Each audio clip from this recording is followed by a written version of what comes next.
الحمد لله الذي لم يزل عالما قديرا حيا قيوما سميعا بصيرا، والصلاة والسلام على رسوله أرسله إلى الناس كافة بشيرا ونذيرا وداعيا إلى الله بإذنه وسراجا منيرا، وعلى آله وأصحابه وأهل بيته كثيرا كثيرا. أما بعد، فأعوذ بالله من الشيطان الرجيم. بسم الله الرحمن الرحيم. لقد كان في قصصهم عبرة لأولي الألباب. وقال عليه الصلاة والسلام: المرء مع من أحب، أو كما قال عليه الصلاة والسلام. صدق الله العظيم وصدق رسوله النبي الكريم، ونحن على ذلك من الشاهدين والشاكرين والمطمئنين، والحمد لله رب العالمين. إن الله وملائكته يصلون على النبي يا أيها الذين آمنوا صلوا عليه وسلموا تسليما. اللهم صل على محمد وعلى آل محمد كما صليت على إبراهيم وعلى آل إبراهيم إنك حميد مجيد. اللهم بارك على محمد وعلى آل محمد كما باركت على إبراهيم وعلى آل إبراهيم إنك حميد مجيد. بزرگوں اور دوستوں، اللہ تعالیٰ ہمارے احسان کو اور اس بیٹھنے کو قبول فرمائے. اللہ تعالیٰ ہم سب کی کامل اصلاح فرمائے. اور اصلاح کا عمل جو ہے یہ تا قیامت جاری اور ساری رہے گا، اور ہر ایک کے لیے اس کی موت وہی اس کے لیے قیامت ہے. ظاہر جب انسان دنیا سے چلا گیا تو بس اس کی موت ختم ہو گئی، اور اب اس کی ایک نئی زندگی شروع ہو گئی. گویا اس کے لیے قیامت برپا ہو گئی نا. من مات فقط قامت قیامتہ، جو مر گیا اس کی قیامت شروع ہو گئی. تو اصلاح نفس ہم پر فرض اور لازم اور ضروری ہے. جب اصلاح فرض ہے تو اصلاح کے ذرائع جو ہیں ان کو اختیار کرنا یہ بھی فرض ہے، لازم ہے. دنیا دار الاسباب ہے، اسباب کا تمسک یہ ہم پر ضروری اور لازم ہے. ہاں، بعض مواقع ایسے ہیں کہ اس میں اگر انسان کا ایمان قوی ہو، کوئی گلہ شکوہ نہ ہو، جزع فضع نہ ہو، کوئی تردد اس کو پھر نہ ہو، تو وہ توکل سے کام بھی لے سکتا ہے. لیکن اصلاح کے معاملے میں توکل نہیں ہے. اس میں ضرور بے ضرور اپنے آپ کو کسی کے حوالے کرنا ہے، اور حوالے کر کے پھر اس کی مان کر چلنی بھی ہے. اپنے آپ کو حوالے کر کے پھر اس کو پورا تصرف کا حق بھی دیا جائے.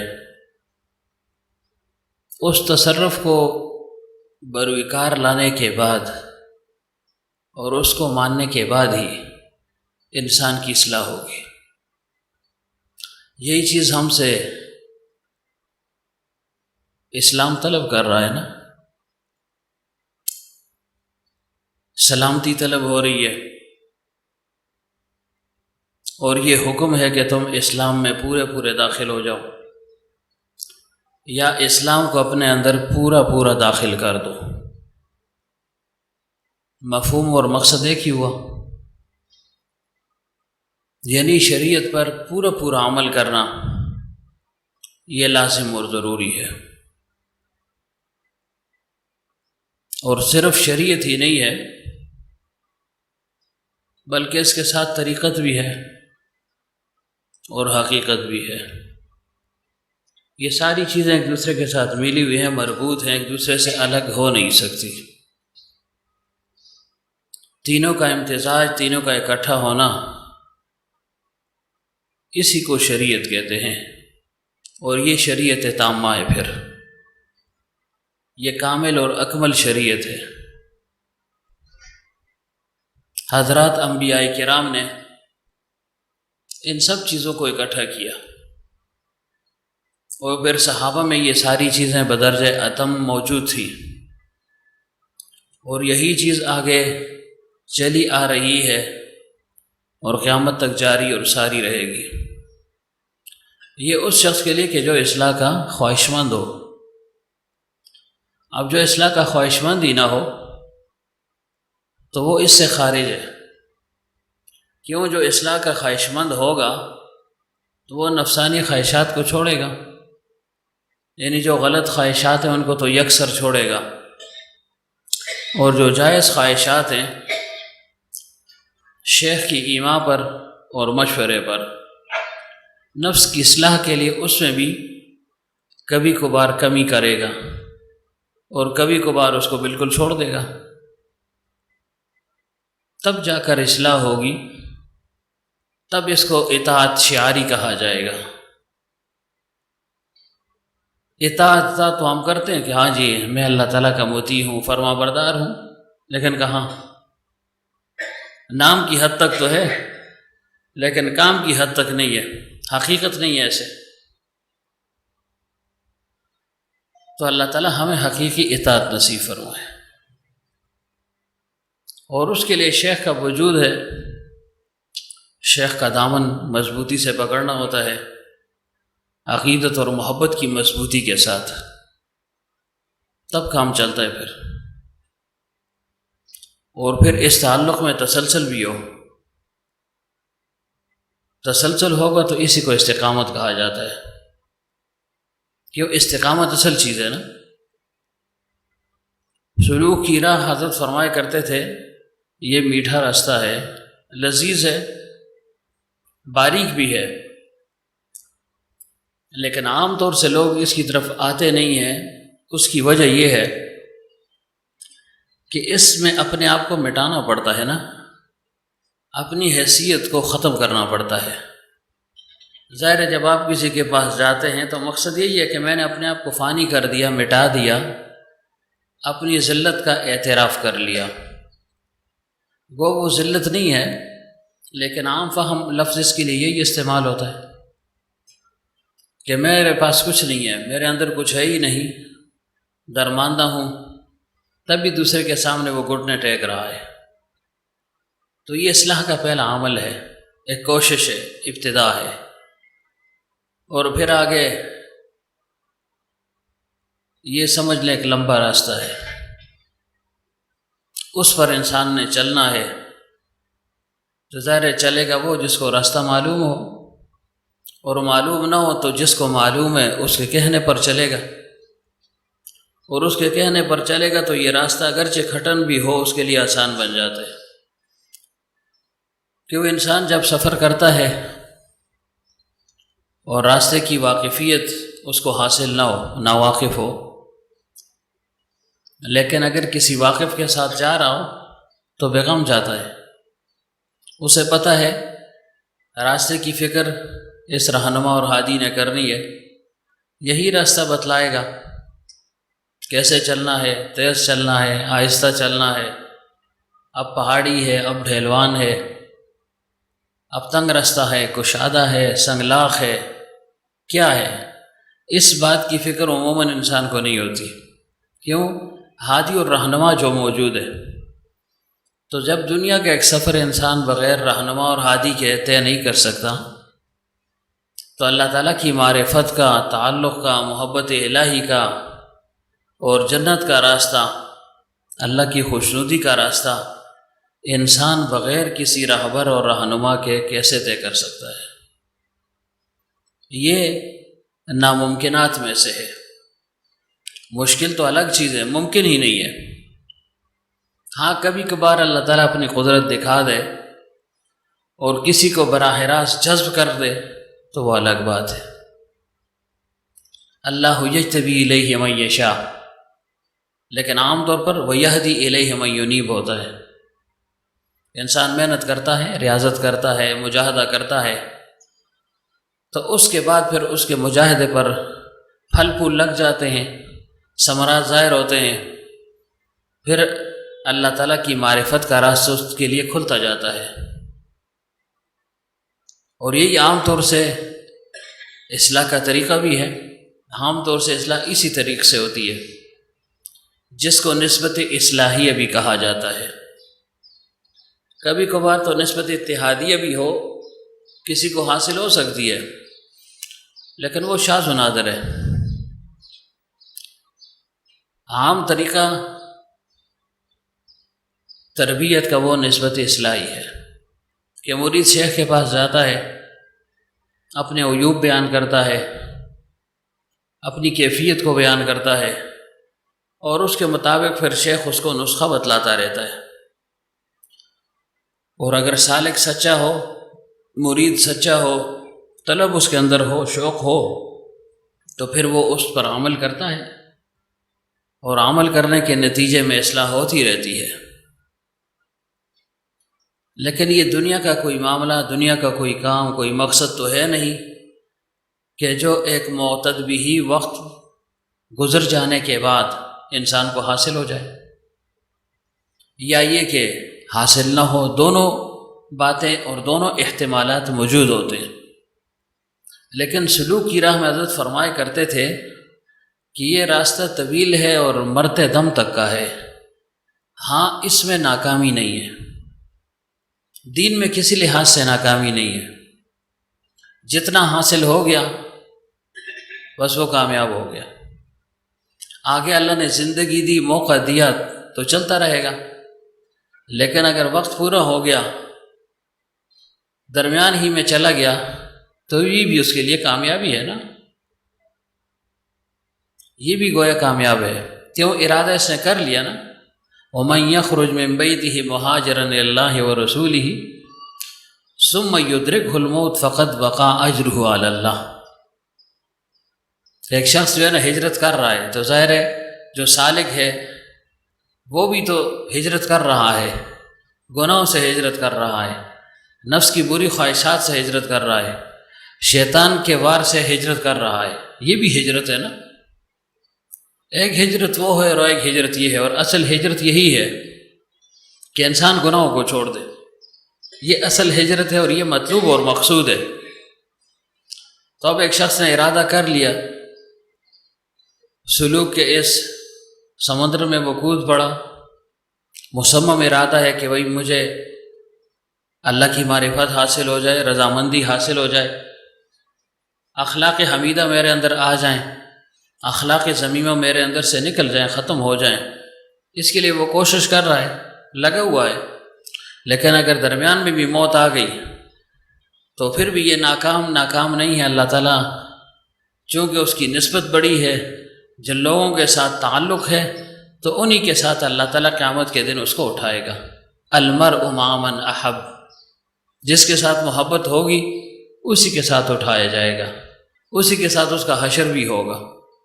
نیکوکاروں کے ساتھ رہا، تعلق رہا، آخر دم تک رہا، عقیدت اور محبت کا تعلق تھا، تو ظاہر ہے اللہ تعالیٰ اسی صف میں اس کو اٹھا بھی دے گا۔ اور اگر غیر صالح لوگ تھے، فساق اور فجار کے ساتھ تعلق رہا، تو ظاہر انہی کی صف میں کھڑا ہوگا۔ یہ جو ہم یہاں بیٹھتے ہیں، آتے ہیں علماء کے پاس، اٹھنا بیٹھنا مشائخ کے پاس، یہ تو منڈی وہاں لگے گی نا، وہاں پتہ لگے گا کہ یہ ایک ایک منٹ اور ایک ایک سیکنڈ کتنا قیمتی ہے۔ ظاہر میں انسان کو بے قیمت نظر آتی ہے یہ آنا جانا، کہ بھئی میں جا رہا ہوں، کیا ہے؟ کیوں؟ شیطان تو مایوسی کی راہ سے ایک آسان وار کرتا ہے نا۔ اس کے لیے سب سے سہل اور آسان وار انسان کو عمل سے نکالنے کے لیے وہ کیا ہے؟ وہ نا امیدی کا وار ہے۔ کس لیے جاتے ہو؟ کیا تم نے پایا کیا؟ کھو ہی دیا۔ پہلے کچھ عمل کرتے تھے، اب اس سے بھی رہ گئے۔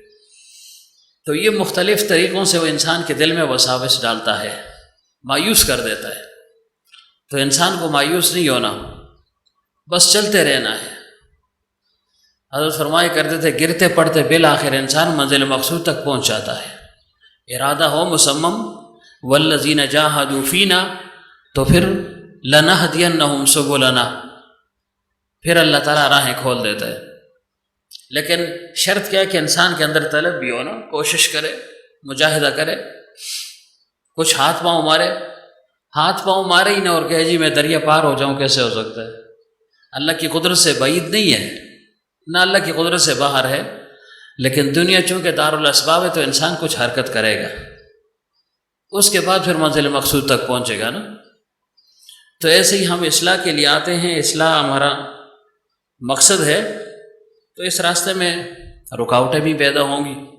ظاہر ہے جب آپ دعوت کا، تبلیغ کا، تعلیم کا، تعلم کا، واعظ و نصیحت کا کام کریں گے، تزکیہ و تربیت، تو رکاوٹیں تو پیدا ہوں گی نا۔ اور رکاوٹ کون پیدا کرے گا؟ ظاہر ہے دو ہی دشمن ہیں انسان کے جو عام فہم ہیں، نفس اور شیطان۔ یہ انسان کی راہ میں رکاوٹ ڈالتے ہیں نا، اور دونوں نظر نہ آنے والی ہیں۔ ایسی قوتیں ہیں جو مخفی قوتیں ہیں، جو انسان کو راہ راست سے ہٹا دیتے ہیں۔ کوشش ہے ان کی کہ اس کو عمل سے نکال دیا جائے، پہلے تو عمل ہی نہ کرنا دیجیے کہ چلو عمل کر ہی نہ، لیکن اگر کر لیا تو اب اس کے عمل کو برباد کر لو۔ کیسے برباد کرے گا؟ اس کے عمل میں ریاکاری کو پیدا کر دے گا۔ اس کے عمل کو برباد کرنے کے لیے کسی گناہ میں انسان کو مبتلا کر دے گا۔ غیبت کے گناہ میں مبتلا کر دیا تو وہ جو 2-3 گھنٹے اس نے عبادت کی تھی، تلاوت کی، ذکر کیا، نوافل پڑھے، 5 منٹ کی غیبت نے وہ سب کچھ جو ہے نا ملیا میٹ کر دیا، خراب اور برباد کر دیا۔ تو اس وجہ سے عمل کرنا بھی ہے اور عمل کو محفوظ بھی رکھنا ہے۔ من جاء بالحسنۃ فلہ عشر امثالھا، جو ایک نیکی لے کر آئے گا، گویا نیکی کا کرنا پھر بھی آسان، لیکن نیکی کو محفوظ رکھ کر ساتھ لے جانا یہ مشکل ترین عمل ہے۔ اس وجہ سے فرمائے کہ عمل کا کرنا اتنا معنی نہیں رکھتا جتنا عمل کو ساتھ لے جانا۔ ساتھ لے جائے گا تو پھر اس پر کچھ ثمرات مرتب ہوں گے، اور خالی خولی گیا تو پھر کیا ہوگا؟ تو بہرحال اسی چیز کو جو ہے نا اصلاح کہتے ہیں۔ انسان کے اندر مختلف رذائل ہیں، خود تو ہر ایک کہتا ہے میں کامل اور اکمل ہوں، لیکن حضرت فرمایا کرتے تھے ایکس رے مشین کے سامنے جائے، پھر اس کو پتہ چلتا ہے کہ ہاں میرے اندر کچھ عیوب ہے یا نہیں ہے، کمیاں ہیں یا نہیں ہے، نقص ہے یا نہیں ہے۔ کیوں بعض اوقات انسان کو اس مادی آنکھ سے کچھ چیزیں نظر نہیں آتی نا، نہ اس کی اتنی استعداد ہے، نہ وہ اس فن سے واقف ہے۔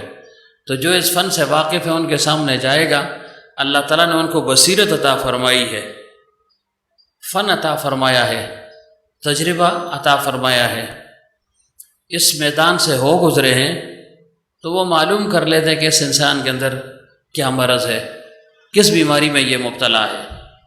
حکیم علامت رحمۃ اللہ علیہ فرمایا کرتے تھے 2 آدمیوں کو میرے پاس لے آؤ، ایک صحبت یافتہ ہو اور دوسرا غیر صحبت یافتہ، فرمایا 5 منٹ میں بتا دوں گا کہ کون سا صحبت یافتہ ہے، کون سا غیر صحبت یافتہ۔ کیسے معلوم کریں گے؟ فرمایا اس کے نشست و برخاست سے، اس کے اٹھنے بیٹھنے سے، اس کے تکلم سے، انداز گفتگو سے، چال ڈال سے معلوم ہو جاتا ہے کہ ہاں صحبت یافتہ ہے یا نہیں ہے۔ تو بہرحال اللہ تعالیٰ ہمیں صحیح معنوں میں توفیق عطا فرمائے۔ ہمارے دوستوں میں تسلسل نہیں ہے، تسلسل جس کو حاصل ہے اس کی اصلاح ہو گئی اور امیدیں ہو جائے گی، لیکن جو عدم تسلسل کا شکار ہے تو ظاہر ہے پھر وہ نا امید ہی ہوگا، اور جب نا امید اور مایوس ہوگا تو سارا نزلہ شیخ پر پھینکے گا کہ جی میری اصلاح نہ ہو سکی، میری اصلاح نہ کر سکے۔ تو غلطی انسان کی اپنی، کمی کوتاہی اپنی ہے، اور اس کو ڈال رہا ہے شیخ پر، اور اس کو ڈال رہا ہے اپنے سلسلے پر۔ تو یہ بنیادی چیز ہے، اس کو جو ہے نا آپ ذہن نشین کر لیں کہ میں نے اس پر عمل کرنا ہے، تسلسل کے ساتھ آنا ہے، اور پھر جو سنایا جا رہا ہے اس پر میں نے عمل بھی کرنا ہے نا، ساری باتیں ہوں تب جا کر جو ہے نا کام بنتا ہے نا۔ شیخ عمل کروا نہیں سکتا، وہ عمل کا جذبہ پیدا کرے گا، شوق دلائے گا اس کو، انذار اور تبشیر کے ذریعے سے انسان کی اصلاح ہوتی ہے نا۔ اللہ تعالیٰ نے انسان کو ڈرایا بھی ہے کہ نہیں مانو گے تو یہ عذاب ہیں تمہارے لیے، اور اگر مان لی تم نے تو یہ بشارتیں ہیں، یہ انعامات ہیں۔ تو انذار اور تبشیر کے ذریعے سے انسان کی اصلاح ہوتی ہے۔ تو ایسے ہی شیخ کا جو ہے نا وجود ہے، وہ اپنی بندگی تو نہیں سکھاتا، نہ اپنی بندگی کرواتا ہے، بلکہ اللہ کی بندگی مقصود ہوتی ہے، لیکن طریقہ پیغمبر عربی محمد الرسول اللہ صلی اللہ علیہ وسلم کا ہو، تو پھر انسان کی اصلاح ہو جاتی ہے۔ اور اصل تو ہے ہی سنت پر عمل نا۔ اگر سنت پر عمل ہی نہیں ہے، سنت کا احساس ہی نہیں ہے، تو پھر تو یہ اصلاح نہیں ہے، نہ وہ شیخ کہلانے کے قابل ہے اور نہ وہ مرید رہا۔ کیوں؟ شیخ تو وہ ہے کہ جو خود متبع سنت ہو، سنت کا اہتمام کرے، اور پھر اسی چیز کا شوق وہ مریدین اور متعلقین میں بھی پیدا کرے کہ بھئی تم نے بھی سنت کا اہتمام کرنا ہے، اس کے لیے کوشش کرنی ہے۔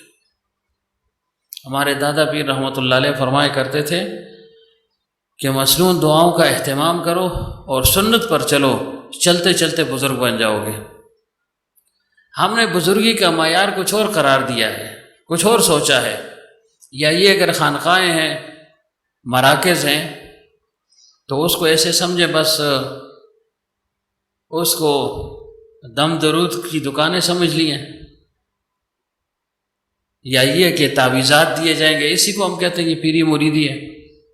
عام طور سے اگر کسی کو علم ہو جائے کہ فلاں جگہ کوئی بزرگ ہے، شیخ ہے، پیر ہے، تو لوگ دوڑے آئیں گے، جی مجھے اس مقصد کے لیے تعویذ دے دیں، اس مقصد کے لیے تعویذ دے دیں، اس مقصد کے لیے دے دیں۔ اگرچہ تعویذ کا انکار نہیں ہے، لیکن ظاہر ہے اس مقصد کے لیے تو نہیں ہے نا، مقصد تو اصلاح ہے۔ تو اصلاح کی فکر نہیں ہے اور تعویذوں کی فکر پڑ گئی ہے، جی کہ فلاں معاملہ میرا پھنسا ہوا ہے، جی کاروبار نہیں چل رہا ہے، جی شادی نہیں ہو رہی، جی اولاد نہیں مل رہی، جی رکاوٹیں پیدا ہو گئی ہیں، جی تعویذ سے تو یہ تعویذ دینے سے ہمارے مسائل اگر حل بھی ہو گئے تو زیادہ سے زیادہ ہمیں وسائل حیات حاصل ہو جائیں گے نا، آسانی ہو جائے گی۔ مقصد حیات تو نہیں ہے نا، ہم نے وسائل حیات کو مقصد حیات سمجھ لیا ہے۔ وسائل کیا؟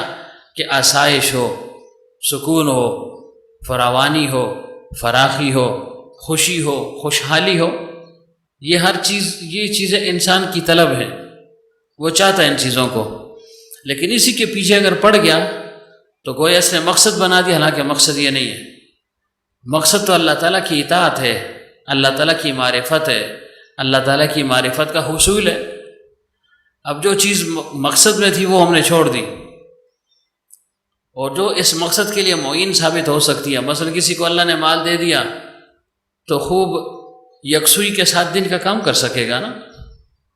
اگر تھوڑی اس پر تنگی ہوئی تو ظاہر ہے پھر اعمال کرنے میں، دین پر چلنے میں تھوڑی اس کو رکاوٹ محسوس ہوگی، تنگی محسوس ہوگی۔ تو اب جو چیزیں معاون ثابت ہو رہی ہیں وہ اصل تو نہیں ہے نا۔ مثلا ایک شخص جو ہے بہت مالدار ہو گیا، ہر قسم کی سہولت اس کو مل گئی، لیکن دین سے اگر بے بہرا ہے تو یہ مال و متاع، یہ آسائش اس کو بچا نہیں سکے گی نا۔ کیوں؟ آخرت میں مدار دین کے اعتبار سے ہے، اعمال صالحہ پر ہے، ایمان اور اعمال ہے نا۔ تو ظاہر ایمان کا تعلق باطن کے ساتھ ہے نا، اور اعمال کا تعلق جسم کے ساتھ ہے۔ یہ جو ہم کلمہ پڑھتے ہیں، ذکر کرتے ہیں لا الہ الا اللہ، کیا مطلب ہے اس کا؟ کہ میں نے ہر غیر کو دل سے نکال دیا، اللہ تعالیٰ کی وحدانیت کو دل میں راسخ کر رہا ہوں، یہ ایمان ہے۔ اور پھر محمد الرسول اللہ صلی اللہ علیہ وسلم، یہ اعمال کا وجود ہے۔ کیا مطلب؟ کہ اللہ تعالیٰ کی وحدانیت کا اقرار تو میں کر رہا ہوں، دل سے اس کا اقرار کر رہا ہوں، زبان سے بھی کر رہا ہوں، دل میں استحضار بھی ہے، لیکن آگے پھر محمد الرسول اللہ کا کیا مطلب ہے؟ کہ جو کچھ پیغمبر صلی اللہ علیہ وسلم لائے تاکہ اس کا میں عملی نمونہ پیش کر سکوں، میرا ظاہر ویسے ہو، میرا باطن ویسے ہو، میرا لباس سنت کے مطابق ہو، میرا کھانا پینا سنت کے مطابق ہو، میری نشست و برخات وہ سنت کے مطابق ہو، بولنا چالنا وہ سنت کے مطابق ہو، میری غمی اور خوشی وہ سنت کے مطابق ہو، ظاہراً بھی میں شریعت سے آراستہ ہوں، باطناً بھی ہوں، اس کو پھر محمد رسول اللہ کہتے ہیں نا۔ اب لا الہ تو ہم نے کہہ دیا، لیکن اگر اگلے جملے کو دیکھیں تو اس میں ہم سب ناکام ہیں۔ آیا میرا یہ 5 فٹ جسم اس بات کی غمازی کر رہا ہے کہ میں یعنی سنن کا اتباع کر رہا ہوں، یا مسنون اعمال یا وہ میرے اندر ہیں، میرے جسم پر نظر آ رہے ہیں، ذرا انکار ہی ہوگا۔ ہر چیز میں جو ہے نا اتباع ہے نا، تو ہم نے صرف کلمے میں اتباع کر لی بس، یا زیادہ سے زیادہ نماز پڑھ لیں گے بس، وہ بھی اگر کسی کو اللہ نے توفیق دے دی، ورنہ وہ معاملہ بھی گڑبڑی ہے۔ 5 وقت کی نماز پڑھنا آج کل حضرت فرمایا کرتے تھے بڑے درجے کی ولایت ہے، یہ کوئی 5 وقت کی نماز اہتمام سے کے ساتھ پڑھ لے، تسلسل کے ساتھ پڑھے، فرمایا یہ بھی ولایت ہے۔ اب دیکھیں کون پڑھتا ہے؟ کوئی نہیں ہوتا۔ صبح کی نماز میں تو ہوتی ہی نہیں ہے۔ اب تو ہیں بھی گرمیاں آہستہ آہستہ دن بڑھ رہے ہیں، راتیں بڑھ رہی ہیں، تو شاید اب نمازیوں کی تعداد بڑھتی رہے، ورنہ صبح ایک امام صاحب ہوتے ہیں۔ وہ میں نے آپ کو واقعہ بیان کیا تھا نا، ہمارے گاؤں میں ایک آدمی تھا، آیا اذان اس نے دی، اکیلا تھا، اور ایک غالباً اسی وقت ایک مقتدی بھی آ گیا، تو اس نے اذان دی، ٹھہرا رہا شاید کوئی آ جائے، ایک آدمی آ گیا، اس نے دوبارہ اسپیکر کھولا، اعلان کیا، اس نے کہا بھائی ایک آدمی اور آ جلے، تولہ برابر ہو جلے، ایک میں ہوں گا تو 2 پیچھے ہو جائیں گے نا، تو اس نے کہا ایک آدمی اور ہونا چاہیے۔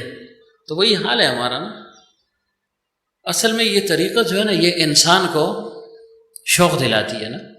طریقت کس کو کہتے ہیں؟ آسان الفاظ میں شریعت پر عاشقانہ عمل کو طریقت کہتے ہیں۔ طریقت سے شریعت انسان کی طبیعت ثانیہ بن جاتی ہے۔ اللہ والوں کی صحبت میں شریعت انسان کی طبیعت ثانیہ بن جاتی ہے۔ کیا مطلب؟ جو چیز انسان کی سرشت میں، طبیعت اور فطرت میں داخل ہو جائے وہ چھوٹتی نہیں ہے، لازماً انسان اس کام کو کر کے رہتا ہے۔ اگر کرنے کا کام ہے کر کے رہتا ہے، پینے کا کام ہے تو پی کر رہتا ہے، کھانے کا کام ہے تو کھا کر رہتا ہے، پہننے کے ساتھ تعلق ہے تو پہن کر رہتا ہے۔ یعنی جو چیز طبیعت میں شامل ہو گئی، چار و ناچار، نہ چاہتے ہوئے بھی انسان عادت سے اتنا مجبور ہوتا ہے کہ اس کو کر گزرتا ہے۔ مثلا کھانا ہماری فطرت میں شامل ہے نا، تو اگر ایک شخص نے مثلا ابھی 5 بجے کھایا، مثلا ابھی کھایا، لیکن 8، 8:30، 9 بجے پھر گھر والوں نے کہا کھانا کھا لو، تو پہلے تو یہ کہے گا میں فل ہوں، مشکل ہے، لیکن پھر کہے گا چلو 2-4 نوالے لے لیتا ہوں، عادت پوری کر لوں گا۔ تو جو چیز انسان کی سرشت میں داخل ہو جائے نا، اس کو چھوڑنا ناممکن ہوتا ہے۔ تو ویسے ہی فرمائی یہ شریعت پھر انسان کی طبیعت ثانیہ بن جاتی ہے، پھر اس کو شریعت پر عمل کرنا دشوار کیا کہ اس کو چھوڑنا دشوار بن جاتا ہے اس کے لیے۔ اب تو ہم عمل کر رہے ہیں نا، تکلفاً کرتے ہیں، بڑی جو ہے نا تکلف کے ساتھ، اور اپنے آپ کو ضبط کر رہے ہیں، مشکل کے ساتھ عمل کر رہے ہیں، لیکن جب اللہ والوں کی صحبت انسان کو حاصل ہوتی ہے تو پھر یہ عمل کرنا اس کے لیے گپ شپ بن جاتا ہے، آسانی محسوس کرتا ہے، بلکہ اس میں وہ خوشی، اطمینان، تھراوٹ محسوس کرتا ہے، تازگی محسوس کرتا ہے، نہ کرنے سے بے چین ہو جاتا ہے۔ اب تو ہم کرنے پر بے چین ہیں نا، کر بھی رہے ہیں لیکن بے چینی بھی ہے، اور پھر اس وقت نہ کرنے پر بے چین،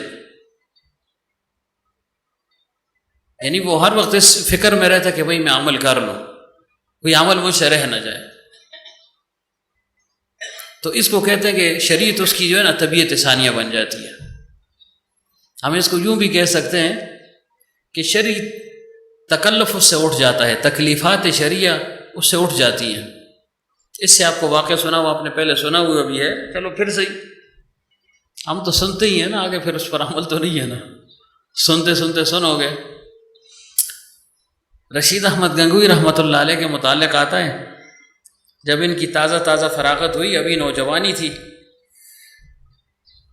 تو مطالعہ بہت وسیع تھا، اللہ تعالیٰ نے عجیب و غریب علم عطا فرمایا تھا، تقوی اور طہارت تو تھی ہی، ظاہر حاجی صاحب رحمۃ اللہ علیہ کی صحبت میں چلے گئے، لیکن اس سے پہلے کی بات ہے، صحبت نہ ہونے کے برابر تھی، یا بالکل نہیں تھی، یا اگر تھی تو نہ ہونے کے برابر۔ اس وقت شوق تھا نا، جب لوگ فارغ ہو جایا کرتے تھے تو مطالعے کا شوق پیدا ہو جاتا، اب فارغ ہو گئے تو بس واقعی فارغ ہو گیا، اب اگر فارغ ہو گئے نا واقعی فارغ، اس سے پوچھو کچھ مسئلوں مسائل کا نا تو اس بیچارے کو پتہ ہی نہیں ہوتا۔ حالانکہ فرمائے جب فراغت ہو گئی تو اصل علم اب شروع ہو گیا، پہلے تو وہ ضابطے کا علم تھا، آپ کو پڑھایا جا رہا تھا، اس وقت آپ کے لیے یعنی باقی اضافی کتب، خارجی کتب پڑھنے کا موقع بھی نہیں تھا، نہ مناسبت ہوتی ہے، نہ موقع ہوتا ہے، نہ مناسب ہوتا ہے، تاکہ یکسوئی کے ساتھ جو ہے نا انسان اپنا وہ کورس و عمل پورا کر لے۔ علم تو بعد میں شروع ہوتا ہے نا، بعد میں وہ آن کے ٹھپ چھوڑا ہے بس میں مولوی بن گیا چل جی، تو ظاہر پھر کیا ہوتا ہے، پھر وہ علم محدود ہو گیا نا. لیکن پڑھنے کے ساتھ ساتھ علم میں اضافہ ہوتا ہے نا، گہرائی اور عمق انسان کو حاصل ہوتی ہے نا، ورنہ پھر انسان جو ہے نا ایسے کوڑا رہ جاتا ہے، اس کو زنگ لگ جاتا ہے نا، روحانی زنگ لگ گیا. کتابیں پڑھ لی 8 سال، اس کے بعد چھوڑ دی تو پھر کیا ہے. اور یہ بھی آپ نے تجربہ کیا کہ پڑھنے کے دوران انسان یہ کہتا ہے وہ کچھ بھی نہیں آتا، کیوں کتاب کو دیکھتا ہے پریشان ہو جاتا ہے کہ کیا پڑھا تھا، کیا وہ 8 سال گزر گئے. لیکن فراغت کے بعد جب دوبارہ کتابوں کو پڑھتا ہے، خارجی کتابیں پڑھتا ہے، پھر اس کا ذہن کھلتا جاتا ہے. تو وہ چیز اب ناپید ہو گئی ہے، پڑھنے کا وہ چسکا ہی ختم ہو گیا ہے. اب یہ موبائل نے سب کچھ تباہ و برباد کر دیا. کیوں؟ یہ جو کتاب ہوتی ہے اس کو ہم جو کہتے ہیں باقاعدہ اس کو ہاتھ میں لے کر پڑھنا، اس کا اپنا ایک اثر ہے. موبائل میں وہ اثر نہیں ہے. آپ کو معلومات تو مل جائیں گی لیکن آپ عمل پر نہیں آ سکتے. کتنے لوگ اس سے جو ہے نا عمل پر آئے، کتنا جو ہے نا دین عام ہو گیا ہے، ہر چیز کتنی عام ہو گئی ہے، کتنی ظاہر ہے، لیکن کوئی عمل پر آیا ہے؟ کوئی نہیں ہے. پہلے علم محدود تھا، معلومات محدود تھی، مطلب کتب میں تھی، ڈھونڈنی پڑتی تھی، تحری کرنی پڑتی تھی، سفر کرنے پڑتے تھے، کتابیں نایاب تھی، لیکن علم تھا، اخلاص تھا، للہیت تھی، قبولیت تھی، سب کچھ تھا.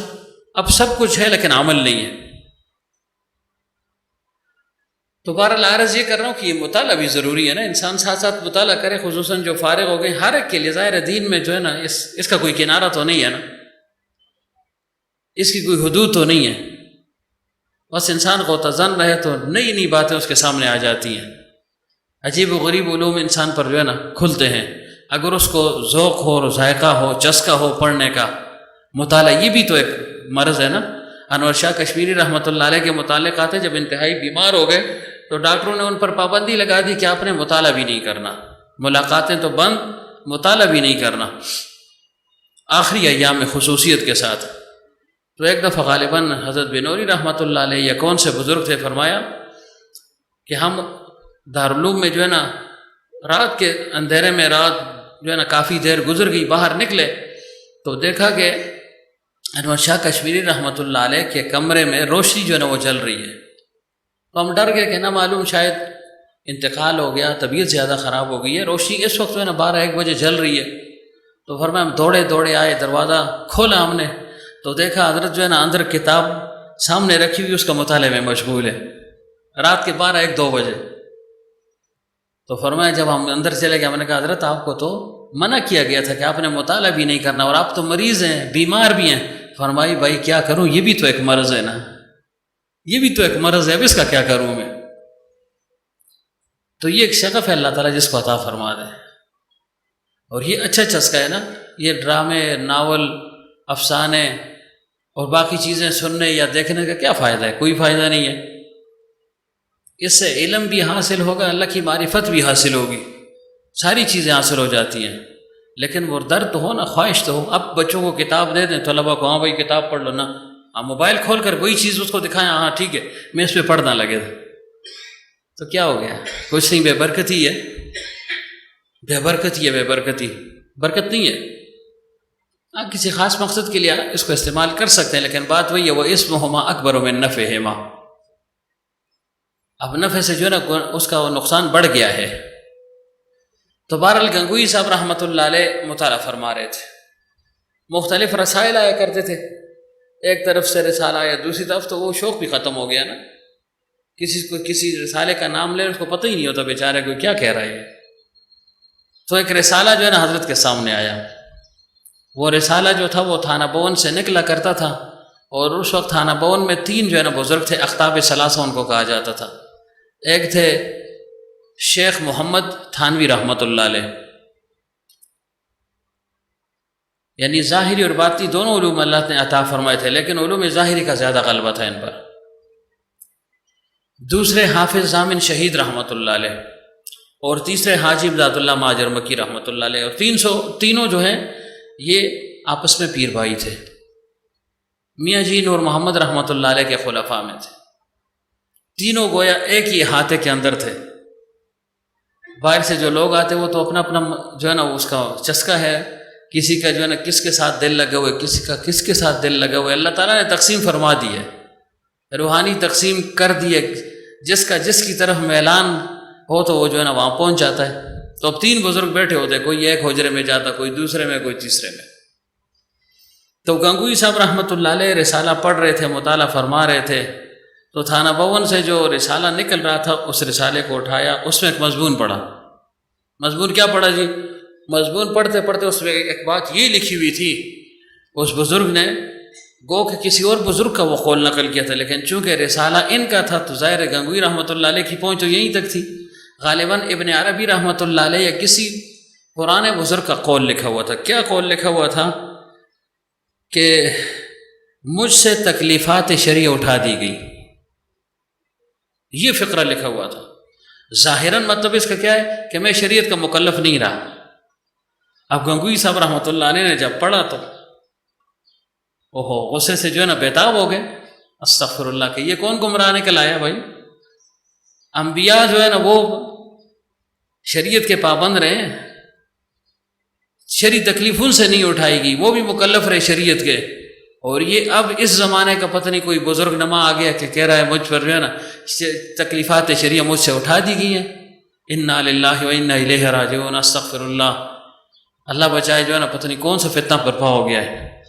گنگوئی رحمۃ اللہ علیہ پر جو ہے نا وقت نہیں گزر رہا تھا، بغل میں رکھی وہ کتاب، وہ رسالہ، چل پڑے۔ اوپر تو ایڈریس لکھا ہوا تھا پتہ کہ تھانہ بھون میں، اور حاجی صاحب رحمۃ اللہ علیہ کے ساتھ تھوڑی بہت شناسات جو ہے نا وہ تھی ان کی، کچھ ایسا تھوڑا بہت یعنی ان کے ساتھ تعلق تھا، بس واجبی سا تعلق تھا، بس سرسری سا بیت کا تعلق تھا۔ جب یہ چلے گئے، جیسے ہی خانقاہ کے اندر داخل ہوئے تو پہلے ابتدا میں حاجی صاحب رحمۃ اللہ علیہ کا کمرہ، ساتھ میں حافظ ضامن شہید رحمۃ اللہ علیہ کا، اور ساتھ میں شیخ محمد رحمۃ اللہ علیہ کا۔ تو جیسے ہی داخل ہوئے کسی سے پوچھا بھائی یہ شیخ محمد تھانوی کون ہے، کہاں بیٹھتا ہے؟ تو کسی نے کہہ دیا جی وہ 3 نمبر پر حجرہ ان کا ہے۔ کہا اچھا ٹھیک ہے۔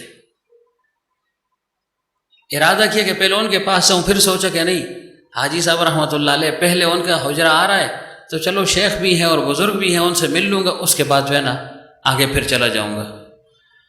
تو جیسے ہی وہ پہنچے، حاجی صاحب رحمۃ اللہ علیہ تشریف فرما تھے، گنگوئی صاحب رحمۃ اللہ علیہ بھی چلے گئے، بیٹھ گئے، مجلس برخاست ہوئی۔ حاجی صاحب رحمۃ اللہ علیہ نے پوچھا میاں رشید احمد کیسے آنا ہوا؟ تو کہا حضرت عجیب کام ہو گیا ہے، ادھر ایک جو ہے نا ایک آدمی نکل آیا ہے اور اس نے جو ہے نا یہ عجیب بات کی ہے، رسالہ کھولا اور دکھایا کہ وہ کہتا ہے مجھ سے تکلیفات شرعیہ اٹھا دی گئی ہیں، استغفر اللہ، کہ میں شریعت کا جو ہے نا مکلف نہیں رہا ہوں۔ تو یہ تو گویا خود خدا بن گیا ہے، پیغمبر پر جو ہے نا شرعی تکلیف تھی، وہ شریعت کا مکلف تھا، اور یہ جو ہے نا اس زمانے کا کوئی پیر جو ہے نا کوئی دھوکہ باز نکل آیا، کہہ رہا ہے جو ہے نا مجھ پر یہ چیز واجب نہیں ہے، لازم نہیں ہے۔ تو میں ذرا اس کے پاس آیا ہوں، اس سے مناظرہ کرنے کے لیے، اس کو سمجھانے کے لیے آیا ہوں۔ تو حاجی صاحب رحمۃ اللہ علیہ نے فرمایا، جیسے ہم کہتے ہیں جمعہ 8 دیہڑے ہوئے توڑے، او بھائی تم ابھی جو ہے نا فراغت ہوئی ہے تمہاری، بچے ہو، نوجوان ہو، اور اتنے بڑے آدمی کے ساتھ مناظرہ کرنے کے لیے آئے ہو، یہ تو بڑی بے ادبی اور گستاخی ہے، بیٹھو ادھر، چھوڑو ان باتوں کو۔ تو چاروں ناچار بیٹھ گئے۔ اب دل میں تو وہ خیال تھا کہ بھائی میں اس مقصد کے لیے آیا ہوں، رسالہ جیب میں تھا۔ حاجی صاحب رحمۃ اللہ علیہ نے فرمایا تھوڑے دن ادھر گزارو، پھر دیکھی جائے گی۔ ظاہر ہے وہ تو اللہ والوں کی صحبت تھی اور تعلق تو تھا تھوڑا بہت، تو کہا چلو بیٹھ جاتا ہوں، 2-4 دن ہوں گے، پھر انشاءاللہ فراغت ہوگی تو جا کے گلے لگ جاؤں گا، اس کے پوچھوں گا اس سے کہ خود بھی جو ہے نا گمراہ ہو رہے ہو، لوگوں کو گمراہ کر رہے ہو۔ تو حاجی صاحب رحمۃ اللہ علیہ کے ساتھ بیٹھ گئے، بیٹھے رہے۔ 1 دن گزرا، 2 دن گزرے، 3 دن گزرے، 10 دن گزر گئے۔ اب جو ہے نا حاجی صاحب کی صحبت کا اتنا اثر ہو رہا تھا کہ اپنی وہ بات ہی بھول گئے، حتیٰ کہ 40 دن ہو گئے۔ 40 دن جب مکمل ہو گئے تو حاجی صاحب رحمۃ اللہ علیہ نے فرمایا میاں رشید احمد تمہارے 40 دن ہو گئے یہاں پر، اور اب چونکہ 40 دن تمہارے مکمل ہو گئے ہیں، میری صحبت میں تم نے یہ وقت گزار دیا ہے، تو چونکہ عالم دو تھے، حضرت فرمایا کرتے تھے عالم کی مثال خشک لکڑی کی سی ہے، بس آگ لگانے کی دیر ہے، لیکن آگ لینے کے لیے تیار تو ہونا، آگ لینے کے لیے تیار نہیں ہوتے نا، یہ بڑا مسئلہ ہے۔ شیخ زکریا رحمۃ اللہ علیہ کے متعلق آتا ہے، ایک دفعہ اپنے یعنی گاؤں مطلب انڈیا میں جہاں وہ رہتے تھے، نظام الدین میں تشریف فرما تھے، دہلی میں نا یہ مرکز، تو وہاں تشریف فرما تھے اور رقت ان پر تاری تھی، رو رہے تھے۔ مسیح اللہ خان جلال آبادی رحمۃ اللہ علیہ تشریف لے گئے، بڑے پریشان بھی ہوئے، متحیر ہوئے کہ یا اللہ کیا کروں اب۔ تھوڑا سا حضرت کو افاقہ ہوا تو جا کر قریب بیٹھ کے فرمایا حضرت کیوں رو رہے ہیں؟ کوئی درد، کوئی تکلیف، کوئی مریض ہے، کوئی غم لاحق ہو گیا، کیا ہو گیا ہے ایسے بلک بلک کر آپ رو رہے ہیں؟ فرمایا ہاں رو اس لیے رہا ہوں، اس بات پر جو ہے نا میں رنجیدہ ہوں، کڑن ہے میرے دل میں کہ علماء جو ہے نا تصوف سے دور کیوں ہیں، یہ علماء تصوف سے کیوں دور ہیں؟ تو مسیح اللہ خان جلال آبادی رحمۃ اللہ علیہ نے فرمایا، میں نے فل فور کہا، میں نے کہا حضرت کو تسلی ہو جائے، تو میں نے کہا حضرت الحمدللہ آپ کی دعا کی برکت سے ہمارے پاس بڑے بڑے علماء آتے ہیں۔ یہ حکیم الامت رحمۃ اللہ علیہ کے خلفاء میں سے تھے نا، مسیح اللہ خان جلال آبادی رحمۃ اللہ علیہ، تو فرمایا حضرت ہمارے پاس تو بڑے علماء آتے ہیں، بڑی تعداد میں آتے ہیں۔ تو حضرت نے فرمایا چلو شکر ہے تم نے جو ہے نا مجھے کچھ امید دلا دی۔ تو مقصد کیا ہے کہ یہ بالکل تیار ہوتے ہیں، جیسے بس حضرت فرمایا کرتے تھے نا، علماء کی مثال بریانی کی سی ہے۔ بریانی کے اجزاء کیا ہوتے ہیں جی؟ پہلے ظاہر ہے تڑکا لگاتے ہیں، اس کے علاوہ اگر گوشت ہو یا مرغ کا گوشت ہو یا دوسرا گوشت ہو اس کو ابالا جاتا ہے، گوشت پک گیا، ادھر دوسری طرف جو ہے نا چاول ابال دیے جاتے ہیں، ابھی پکے نہیں، ابال اس کو دیا جاتا ہے، ابالے جاتے ہیں، پہلے دھویا پھر ابال دیا، پھر اس کے بعد اب دیکھیں چاول بھی تیار ہے، اگر آپ کھانا چاہیں تو کھا سکتا ہے انسان۔ ادھر جو ہے نا اس کا مسالہ بھی تیار ہے، لیکن آج تک کسی نے جو ہے نا اس طرح اس نہ مسالے کو کھایا ہے نہ اس چاول کو کھایا ہے کہ کھایا ہے۔ اگر اسی جو ہے نا اس کا ترتیب کیا ہے کہ اس کو جو ہے نا تہ دی جاتی ہے، نیچے جو ہے نا تھوڑے سے چاول ڈال دیا مثلا، اوپر سالن جو بھی ہے، پھر تھوڑے چاول، پھر سالن، ایسے تہ بتہ کر کے اس کے بعد پھر اس کو جو ہے نا آگ پر رکھا جاتا ہے۔ حالانکہ اجزاء پورے ہیں، اس کو پکایا نہیں جاتا، پکی ہوئی ہے ساری چیز، لیکن کون جو ہے نا اس کے کھانے کے لیے تیار ہوتا ہے؟ کوئی بھی نہیں کھاتا، کھانے کے قابل ہی نہیں ہے۔ کھانے کے قابل کب ہوتا ہے؟ جب اس کو دم پر رکھتے ہیں۔ 15 منٹ کی بات ہوتی ہے، 20 منٹ کی بات ہوتی ہے، 20 منٹ کا دم جب اس کو لگتا ہے نا تو پورے محلے میں خوشبو پھیل جاتی ہے، جی بریانی تیار ہے۔ اس کے بعد وہ پھر کھانے کے قابل ہو جاتی ہے۔ تو حضرت نے فرمایا بس عالم کی مثال ایسی، سب کچھ موجود ہے، علم حدیث بھی ہے، فقہ بھی ہے، فنون بھی ہے، تفسیر بھی ہے، سب کچھ موجود ہے، اب صرف اللہ والوں کی صحبت کا دم اس کو چاہیے بس، پھر اسے جو ہے نا خوشبو پھیلتی ہے۔ یہ کبابیوں کو اکثر آپ دیکھیں نا، ہمارے پاس ادھر جو ہے نا یونس آیا کرتا ہے، تو وہ بعض اوقات جو ہے نا نیم خام جو ہے نا کچا سا چھوڑ دیتے ہیں اس کو، اور پھر جب دوبارہ جو ہے نا پکانا ہوتا ہے، دینا ہوتا ہے، تو ایک دم اس کو ڈالتے ہیں، 2 منٹ کی بات ہوتی ہے، پک جاتا ہے۔ تو فرمایا بس ان کی مثال جو ہے نا خام کباب کی سی ہے، کباب تو ہے لیکن کھانے کے قابل نہیں ہے، تھوڑے سے دم کی ضرورت ہے ان کو، تھوڑی سی محنت ہے۔ واقعتاً اگر جو ہے نا وہ اخلاص اور الہیت کے ساتھ آ جائے کسی اللہ والی کی صحبت میں، تو منٹوں اور سیکنڈوں میں ترقی کر کے جو ہے نا انتہا تک وہ پہنچ جاتا ہے۔ سید سلیمان ندوی رحمۃ اللہ علیہ کو دیکھیں، صرف 2 سال لگائے اور سب سے آگے نکل گئے۔ حکیم الامت فرمایا کرتے تھے رحمۃ اللہ علیہ کے سب سے بعد میں آئے، سب سے آگے نکل گیا۔ کیوں؟ بنے ہوئے تھے نا، سب کچھ معلومات تھی، ساری چیزیں موجود تھی، اب صرف صحبت کی تھوڑی سی ضرورت تھی بس۔ تو ادھر یوں ہی تو بنے ہوئے تھے، صحبت کی ضرورت تھی۔ 40 دن جب گزر گئے، اب ظاہر ہے 40 دن میں حضرت کی باتیں بھی سن رہے تھے، ذکر بھی ساتھ کر رہے تھے، تہجد کا اہتمام بھی ہو رہا تھا، بلکہ گنگوئی صاحب رحمۃ اللہ علیہ نے فرمایا میں تہجد نہیں پڑھا کرتا تھا، تقریر تو میں کر لیتا تھا لیکن پڑھی نہیں تھی۔ تو فرمایا حاجی صاحب رحمۃ اللہ علیہ کے پاس میں آیا تو حاجی صاحب نے فرمایا بھائی اس کا بستر میرے بستر کے قریب ڈال دو، میرے چارپائی کے ساتھ اس کی چارپائی ڈال دو۔ اور پھر جب تہجد کے وقت فرمایا حاجی صاحب رحمۃ اللہ علیہ خاموشی سے اٹھے، مجھے کہا بھی نہیں کہ اٹھو تہجد پڑھ لو، لیکن باقی جو متعلقین تھے جب وہ اٹھ گئے تہجد پڑھنے لگے، میری آنکھ کھل گئی تو مجھے اپنا آپ بہت برا لگا کہ اوہو تم عالم ہو کر جو ہے نا تہجد نہیں پڑھتے، تو لامحالہ میں بھی اٹھ گیا، میں نے بھی شروع کر دی۔ تو اللہ والوں کی صحبت کا یہ اثر ہوتا ہے کہ بغیر کہے ہوئے انسان جو ہے نا عمل پر آ جاتا ہے۔ تو بہرحال گنگوئی صاحب رحمۃ اللہ علیہ فرماتے ہیں 40 دن گزر گئے، حاجی صاحب نے فرمایا بھائی تم نے اتنی صحبت اٹھائی اور اب جو ہے نا میرے دل میں یہ بات القاء ہو گئی ہے، شرح صدر مجھے ہو رہا ہے کہ میں یہ کہہ دوں کہ اللہ تعالیٰ نے جو نعمت مجھے دی تھی وہ میں نے تم کو دے دی، اب تم جو ہے نا میری طرف سے مجاز ہو، میرے خلیفہ ہو، جان نشین ہو، جاؤ دین کا کام کرو۔ چونکہ بن چکے تھے نا، وہ جو ایک چیز ذہن میں تھی، دل میں تھی، وہ چیز ختم ہو گئی تھی۔ کیوں؟ سلوک کی شرط اول کیا ہے؟ سلوک میں کیا ہوتا ہے کہ انسان اپنی انا کو فنا کر دے، یہ جو باہر ہم نے لگایا ہوا ہے، اپنی انا کو ختم کر دے کہ میں کچھ نہیں ہوں، تب جو ہے انسان بنتا ہے نا۔ فنائیت کی دولت ملے گی تو فنا کے اندر جو ہے نا بقا مضمر ہے فنا میں۔ جو بقا کی دولت چاہے تو پھر اپنے آپ کو فانی کرے گا۔ جو بیج زمین میں جو ہے نا گم ہو جائے، مٹی میں رل مل جائے، اسی سے پھل پھول نکلتے ہیں۔ بظاہر تو گم ہو گیا، لیکن نہیں، کچھ دنوں کے بعد دیکھیں اسے پھل پھول نکل آئیں گے۔ تو بہرحال عرض یہ کر رہا تھا کہ حاجی صاحب رحمۃ اللہ علیہ نے جب رخصت کیا نا تو وہ رسالہ ان کی جیب نہیں رہ گیا۔ اتنا بھی نہ کیا کہ بھئی یہ تو 2 قدم کے فاصلے پر کمرے، جا کر ذرا پوچھ تو لوں۔ اب چونکہ وہ صحبت سے سب کچھ بدل گیا نا، ساری چیز بدل گئی، ورنہ حاجی صاحب اس اشکال کا جواب تو دے سکتے تھے کہ بھائی میاں رشید احمد اس کا یہ مطلب ہے، یہ سلوک اور تصوف کی اصطلاح تم نہیں سمجھ رہے، چلو میں سمجھا دوں۔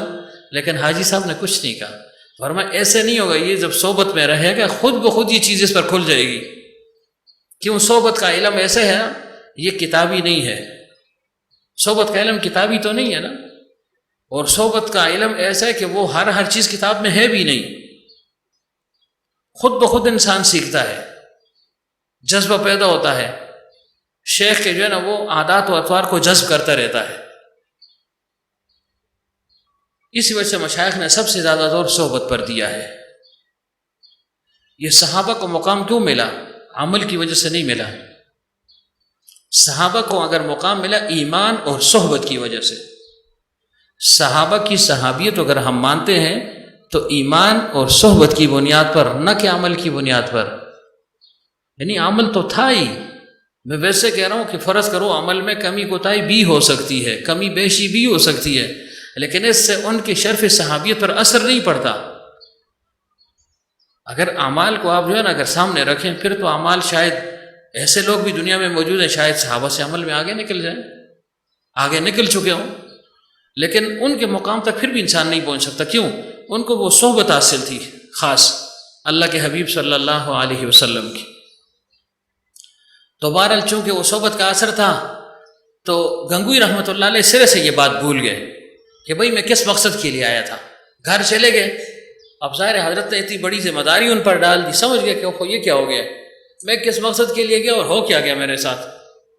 جب چلے گئے بس غائب ہو گئے، خاموشی خاموشی خاموشی، واپس حضرت کو اطلاع بھی نہیں دی کہ جی میں کس کیفیت میں ہوں، کام کر رہا ہوں وہ نہیں کر رہا ہوں، آپ نے مجھ پر ذمہ داری ڈالی ہے، میری دلی کیفیت کیا ہے، کام کی نوعیت کیا ہے، ابتدا کی ہے نہیں کی، لوگ آ رہے ہیں نہیں آ رہے۔ کیوں؟ ہر کام کی ابتدا مشکل ہوتی ہے نا، مشکل ہوتی ہے انسان کے لیے۔ تو اب حاجی صاحب رحمۃ اللہ علیہ کا دل ان کے ساتھ جو ہے نا اٹکا ہوا تھا کہ نہ معلوم میاں رشید احمد جو ہے نا کس حال میں ہوگا۔ 3 مہینے گزر گئے، 3 مہینے کے بعد حاجی صاحب رحمۃ اللہ علیہ نے خط لکھا، شیخ مرید کو خط لکھ رہا ہے۔ حضرت فرمایا کرتے تھے جب شیخ اور مرید کا تعلق انتہائی طور پر ہو جائے کہ جو ہے نا شیخ سمجھ جائے کہ یہ مرید اب جو ہے نا بھاگنے والا نہیں اور یہ مکمل اس کی توجہ مجھ پر ہی مرکوز ہے، تو فرمایا خود بخود وہ شیخ کے دل میں بیٹھ جاتا ہے۔ اور پیغمبر صلی اللہ علیہ وسلم کی دعا ہے اللہم اجعلنی فی قلب الانسان الکامل، یا اللہ مجھے کسی کامل کے دل میں بٹھا دے۔ تو دل میں تب بیٹھے گا جب انسان اطاعت کرے گا، فرما برداری کرے گا، محبت رکھے گا، عقیدت کا اظہار کرے گا، تعلیمات پر عمل کرے گا، تو لا محالہ شیخ کی توجہ اس کی طرف ہو جائے گی۔ توجہ ایک تو متعارف توجہ ہے نا، جیسے مشائخ نقشبند یا باقی جو لوگ ہیں وہ مرید کو سامنے بیٹھا کر کچھ جو ہے نا اس پر توجہ ڈالتے ہیں، چاہے وہ ہاتھ سے توجہ ہو، چاہے وہ قلب سے ہو، چاہے نگاہ سے ہو، بہرحال توجہ۔ لیکن اصل توجہ کیا ہے؟ شیخ کی وہ قلبی دعا جو رحمت الہیہ کو مرید کی طرف متوجہ کر دے، یہ ہے توجہ، اور یہ اصل ہے اور یہی مقصود ہے۔ وہ جو توجہ ہے نا وہ وقتی ہے، اس کو آپ نسبت انعکاسیہ بھی کہہ سکتے ہیں۔ توجہ ڈال دی، توجہ ختم، کیفیت ختم۔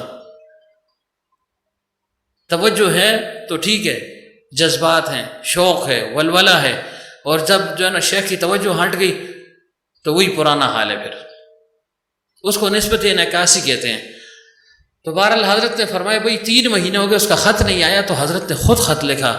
اب یہ کتنا جو ہے نا قریب کا تعلق تھا، ورنہ شیخ ہے تو جو ہے نا ہزاروں سینکڑوں مرید ہوتے ہیں، کس کس کو خط لکھتا رہے، کس کس کو یاد رکھے. لیکن جو یہ چاہے کہ میں یاد رہوں تو وہ تعلق انتہائی مضبوط کرے، پھر دیکھے شیخ اس کو خود یاد کرتے یا نہیں. ہمارے حضرت رحمۃ اللہ علیہ کے متعلق آتا ہے خطوط میں وہ چھوٹا سا وہ خط موجود بھی ہوگا کارڈ کی صورت میں، اب بھی شاید ہوگا. حضرت فرماتے ہیں جب میں وہاں سے آیا پشاور سے تو کچھ ایام ایسے گزر گئے کہ اس دوران میں خط نہ لکھ سکا، ورنہ عادت یہ تھی کہ پشاور ہر مہینے میں 3 دن کے لیے جایا کرتے تھے، عیدین دونوں وہاں گزارا کرتے تھے، اور کبھی کبھار 7 دن بھی گزارا کرتے تھے، لیکن عام روٹین 3 دن کی ہوا کرتی تھی. تو فرمایا 7 مہینے میں 1 یا 2 خط میں لازماً بھیجا کرتا تھا. خط بھی نہ گیا، خود بھی نہیں گیا، تو ہمارے دادا پیر رحمۃ اللہ علیہ کی طرف سے خط آیا کہ مدت ہوئی جو ہے نا آپ سے ملاقات نہیں ہوئی، مبادہ خیر ہو، اپنی خیریت سے آگاہ کریں. وہ کارڈ اب بھی پڑا ہوا ہے. یہ اس کو تعلق کہتے ہیں نا. اتنا پیر مریدک سے آن دے تھا نا مرید پیرنگ سے آن دے، بس گیا ٹھیک ہے جی. سال کے بعد کہیں مل گیا جی میں بھی دوست مرید آسان. تو بہرحال یہ تو عجیب و غریب تعلق ہے. کیوں؟ یہ للہیت ہے اس میں، اللہ کی جو ہے نا محبت کی بنیاد پر یہ تعلق ہے نا. کوئی اور مقصد تو نہیں ہے، کوئی دنیاوی غرض نہیں ہے، کوئی پیسہ مال و متاع جائیداد کوئی چیز اس میں نہیں ہے. صرف بس وجبت محبتی للمتحابین فیہ ہے، بس اللہ کی محبت کی بنیاد پر جو ہے نا یہ تعلق ہے. اس وجہ سے یہ تعلق قائم رہتا ہے. بعض اوقات لوگ کہتے ہیں بھائی رشتہ داری کو چھوڑ دیا، فلاں کے ساتھ تعلق کم ہے، اپنے پیر بھائی کے ساتھ زیادہ ہے، یا فلاں عالم کے ساتھ زیادہ تعلق ہے جی، ہمارے ساتھ ہے ہی نہیں. تو وہ چونکہ وہاں تو کچھ نہ کچھ ایک دوسرے پر جو ہے نا غرض ہوتی ہے نا، کوئی مقصد ہوتا ہے. یہاں تو کوئی غرض نہیں ہے نا، صرف دینی تعلق ہے. اس وجہ سے یہ تعلق مضبوط ہے اور جو ہے نا ہمیشہ کے لیے ہے، اور اصل بھی یہی ہے. یہ روحانی تعلق، اس پر جو ہے نا آخرت میں پھر فیصلہ ہوگا. ہاں ایک شخص کو جو ہے نا سلبی تعلق بھی حاصل ہو اور روحانی، پھر تو نور علی نور ہے. لیکن صرف سلبی تعلق کی بنیاد پر نجات نہیں ہے، ورنہ نوح علیہ السلام کا بیٹا نجات پا جاتا. تو بہرحال عرض یہ کر رہا تھا کہ حاجی صاحب رحمۃ اللہ علیہ کا جب خط پہنچا نا تو اس وقت گنگوئی رحمۃ اللہ علیہ چونکے، اوہ کہ یہ کیا ہو گیا مجھ سے. تو بہت سخت بے ادبی میں نے کی، گستاخی ہو گئی، حضرت کو تشویش میں رکھا. مجھے چاہیے تھا میں خط لکھ دیتا کہ میں پہنچ گیا ہوں، جو کیفیت ہے وہ لکھ دیتا. یہ تو جو ہے بہت ظلم میں نے کیا، بہت برا ہوا. چاروں ناچار پھر خط کا جواب لکھا. خط کا جواب کیا لکھا جی؟ صحبت کے اثر سے بات کر رہا ہوں نا، اور حقیقت جو ہے نا انسان حقیقت شناس بن جاتا ہے. بعض اوقات الفاظ کے ہیر پھیر میں انسان پھنس جاتا ہے نا. تو گنگوئی رحمۃ اللہ علیہ نے خط کیا لکھا کہ حضرت واقعی آپ نے کہا 3 مہینے سے غائب ہو، واقعی ایسی مجھ سے کوتاہی ہو گئی ہے، لیکن میں حیران اور پریشان یہ اس بات پر تھا. آپ نے فرمایا تم نے کوئی حال اپنا لکھو، تو میرا کوئی حال نہیں ہے، بدحال ہوں. حال کوئی ہو تو میں لکھوں، حال ہی نہیں ہے کوئی. ہاں آپ کی صحبت میں آنے کے بعد، صحبت اٹھانے کے بعد جب واپس آیا ہوں، 3 یا 4 چیزیں مجھے حاصل ہو گئی ہیں. پہلی چیز یہ، اپنے اوپر نفاق کا جو ہے نا گمان ہونے لگا ہے. اب یہ بڑا رتبہ ہے نا، صحابہ کی شان تھی. صحابہ فرمایا کرتے تھے نا، حضرت حنظلہ کیا فرمایا کرتے تھے؟ نافق حنظلہ، نافق حنظلہ، حنظلہ منافق ہو گیا ہے. صدیق اکبر رضی اللہ عنہ نے جب سنا، کہا کیوں، کیا ہو گیا؟ کہا جی بس مجھے اپنے اوپر نفاق کا جو ہے نا گمان ہے، ہم منافق ہیں. کیا مطلب؟ یعنی عام طور پر اعتقادی منافق تو ہوئے کہ اندر اور باہر اور عملی منافق یہ کہ اندر سے تو ٹھیک ہے لیکن باہر سے عمل میں کوتاہی ہے، تو عملی منافق ہے. کہ جی اپنے اوپر نفاق کا گمان ہے. کہ جی کیوں؟ کہ جب اللہ کے حبیب صلی اللہ علیہ وسلم کی صحبت میں ہوتا ہے، ایسے تصور ہوتا ہے، ایسا جو ہے نا وہ کیفیت ہوتی ہے گویا فرشتوں کا نزول ہو رہا ہے، ہم جنت اور دوزخ کو اپنی آنکھوں سے دیکھ رہے ہیں، ایسی کیفیت ہوتی ہے. لیکن جب مجلس برخاست باہر جاتے ہیں، اہل و عیال میں مصروف ہو جاتے ہیں، وہ کیفیت ختم ہو جاتی ہے. اس کا مطلب ہے ہم سب سے بڑے منافق ہیں. تو ابوبکر صدیق نے کہا یہ تو میری بھی کیفیت ہے، اب کیا کریں؟ آؤ جاتے ہیں اللہ کے حبیب صلی اللہ علیہ وسلم کو اپنی یہ کیفیت بیان کرتے ہیں. اسی کو اصلاح کہتے ہیں نا. ورنہ صحبت تو ان کو حاصل تھی، قرآن انہوں نے سیکھ لیا، تفسیر سیکھ لی، حدیث سیکھ لی، حکمت سیکھ لی، دانائی کی باتیں سیکھ لی، اور پھر وہ یزکیہم، اور پھر وہ یعلمکم ما لم تکونوا تعلمون. اس سے صحبت کا علم مراد ہے. عموماً اس طرف آپ لوگوں کی توجہ نہیں ہوتی، یزکیہم تک سٹاپ ہو جاتے ہیں. وہ یعلمکم ما لم تکونوا تعلمون کیا چیز ہے؟ صحبت کا علم ہے نا. تو صحبت میں جو چیز حاصل ہوتی ہے وہ کتابی نہیں ہوتی نا، وہ الفاظ میں بیان نہیں ہو سکتی، وہ ایک حالی چیز ہے. تو دونوں کے اللہ کے حبیب صلی اللہ علیہ وسلم کے پاس بڑے پریشان، کہا اللہ کے رسول صلی اللہ علیہ وسلم ہم تو منافق ہو گئے۔ فرمایا کیوں، کیا ہو گئے؟ کہ جی جب آپ کی صحبت میں ہوتے ہیں کیفیت اور، جب صحبت سے باہر جاتے ہیں کیفیت اور، تو یہ تو نفاق کی علامت ہے۔ فرمایا دیکھو نفاق نہیں ہے، فرمایا جو کیفیت تمہاری میری صحبت میں اگر باہر بھی ہو تو فرشتے تمہارے ساتھ مصافحہ کرنے لگ جائیں، یہ نہیں ہو سکتا۔ یہاں کیفیت اور ہوگی، باہر تمہارے اپنے مشاغل ہیں، ضرورتیں ہیں، حقوق ہیں، ان کی ادائیگی کرتے ہو، ان حقوق کو ادا کرنا یہ بھی لازم اور ضروری ہے۔ تو ظاہر ہے اس میں تھوڑی بہت توجہ میں کمی آ سکتی ہے، کیفیت میں کمی آ سکتی ہے، تو یہ تمہیں یہ ڈر نہیں ہونا چاہیے۔ تو بہرحال گنگوئی رحمۃ اللہ علیہ نے کیا لکھا اپنے اوپر نفاق کا جو ہے گمان کرتا ہوں۔ دوسرا یہ کہ تقدیر کے متعلق شکوک و شبہات میرے دل سے، میرے ذہن سے اتر گئے، یہ کیفیت ختم ہو گئی۔ اور تیسری بات کیا تھی کہ مدح اور ذم میرے لیے برابر ہو گئے۔ کوئی میری تعریف کرے تو میں نہ اچھلدا، یہ رہے پھٹ جلائیاں۔ حضرت فرمایا کرتے تھے مولانا صاحب کہ بعض لوگ کھانے سے بڑے ہوتے ہیں، جیسے میں کھایا زیادہ تو موٹا ہو گیا، فرمایا بعض لوگ کان سے بڑے ہوتے ہیں۔ کسی نے کہا او جی علامہ صاحب، خطیب صاحب، پروفیسر صاحب، بس جنا چائے چائے تو لگ دے، اندر ہی اندر خوش ہوتے۔ یہ عجب بھی عجیب بیماری ہے نا۔ کل میں دوستوں سے وہاں کہہ رہا تھا، وہ جب انسان اپنے آپ کو اندر اندر کچھ سمجھتا ہے، خوش ہوتا رہتا ہے، میں آئی ہاں تو میں آئی ہاں، اچھلتا ہے ہوا بھی چاہتا ہے، گھنٹے بعد جس ویلے کیفیت ختم ہوتی ہے پھر آتا ہے یار میں تو ہی شے ہاں، اپنے دل میں لگا رہتا ہے، اپنے کو کچھ سمجھتا ہے، گھنٹے کے بعد جب اس کی وہ کیفیت انسان پر کیفیت آتی رہتی ہے، ختم ہو جائے نا، پھر اپنے ساتھ ہی ہنستا ہے یار کو تھا۔ تو ظاہر ہے بعض لوگ کان کے ذریعے سے بڑے ہو جاتے ہیں نا، موٹے ہو جاتے ہیں، پھول جاتے ہیں۔ تو کیا فرمایا کہ حضرت مدح اور ذم برابر ہو گئی ہے۔ کسی نے تعریف کی مجھے پرواہ ہی نہیں، کسی نے کافر کہا مجھے پھر بھی پرواہ نہیں۔ اب تو اگر کسی نے تعریف کی تو بس پھر تو میں جو ہے نا ہوائی جہاز ہوں، میں جو ہے نا عرش تک پہنچ گیا۔ اور اگر کسی نے مذمت کر لی بس پھر میں اسے نکالا چموٹے دوں، پھر مرنے اور مارنے کے لیے جو ہے نا میں تیار ہوتا ہوں۔ تو بھئی مدح اور ذم برابر ہونی چاہیے۔ کسی نے تعریف کی تو اللہ کا شکر ادا کر کے یا اللہ تو کتنا ستار ہے کہ میرے عیوب اس سے چھپا لیے، اور پتہ نہیں کون سی کوئی صفت ایسی سامنے جس پر یہ جو ہے نا میری اتنی تعریف کر رہا ہے۔ اور اگر کسی نے مذمت کر لی، برا بھلا کا، تو سوچے کہ نہ معلوم کتنے عیوب اس سے ابھی بھی پنہا ہیں، یا اللہ تو جو ہے نا کریم ذات ہے کہ تھوڑے بہت عیوب اس کو نظر آئے، اور بہت سے عیوب ہیں جو اس بیچارے کو نظر بھی نہیں آ رہے ابھی۔ تو اس کو مدح و ذم کہتے ہیں کہ مدح و ذم برابر ہو جائے۔ تو کیا کہا گنگوئی صاحب نے کہ جی مدح اور ذم برابر ہو گیا، یہ بہت بڑی کیفیت ہے۔ ورنہ آپ سوچیں نا کوئی آپ کی تعریف کر لے کتنے خوش ہوں گے، باسط آتے جی ماشاء اللہ جی زبردست نعت خوان ہے، واہ واہ واہ واہ، اچھل اچھل لگتے دلا دلا بچ۔ تو کسی آئے نہ ہو تھوڑا مزہ نہ صحیح، نعت تو صحیح نہیں پڑی، اگر سے یہ زبان سے کچھ نہ کہہ رہے کروٹھا پی دیا اس نے تھا متھے تھا ول پہ دیا انہیں، پھر بڑی توہین ہو گئی ہے۔ پھر ہم کیا کہتے ہیں وہ جڑے میں جڑا کلام پڑھتا سا اس تک غور کریں آنا مک چھوڑ، پھر اپنے لیے خود بھی جو ہے نا ہیلے حوالے ڈھونڈتے ہیں نا۔ تو یہ انسان کی فطرت ہے کہ مدح پر خوش ہوتا ہے، وہ مذمت پہ جو ہے نا یہ خفا ہوتا ہے۔ تو حضرت نے فرمایا دونوں چیزیں برابر ہو گئی۔ اس کی مثال حضرت یوں بیان فرماتے تھے کہ ایک دفعہ ایک ہاتھی پر مچھر بیٹھ گیا، مچھر بیٹھا آ کر پھر اڑا، پھر دریا لطر دریا، پھر آ کر جو ہے نا بیٹھ گیا۔ 2-3 دفعہ 4-5 دفعہ اس نے چکر لگایا، گیا آیا۔ جاتے ہوئے اس نے ہاتھی کے کان میں کہا کہ ہاتھی صاحب ناراض نہ ہونا، تجھے بڑی تکلیف ہوئی ہوگی، میں ایک دفعہ اڑا پھر آ کر بیٹھا، پھر اڑا پھر بیٹھا، ناراض نہ ہونا، معافی چاہتا ہوں، معذرت خواہ ہوں۔ تو اس نے بزبان حال یا بزبان قال کیا کہا کہ نہ تیرے آنے کا پتہ نہ تیرے جانے کا پتہ، کب آیا کیا ہوا مجھے کیا پتہ ہے۔ تو ہاتھی پر اگر جو ہے نا کوئی بڑی چیز بھی بیٹھ جائے اس کی تو کوئی وجود ہی نہیں ہے تو اس پر کیا اثر پڑتا ہے۔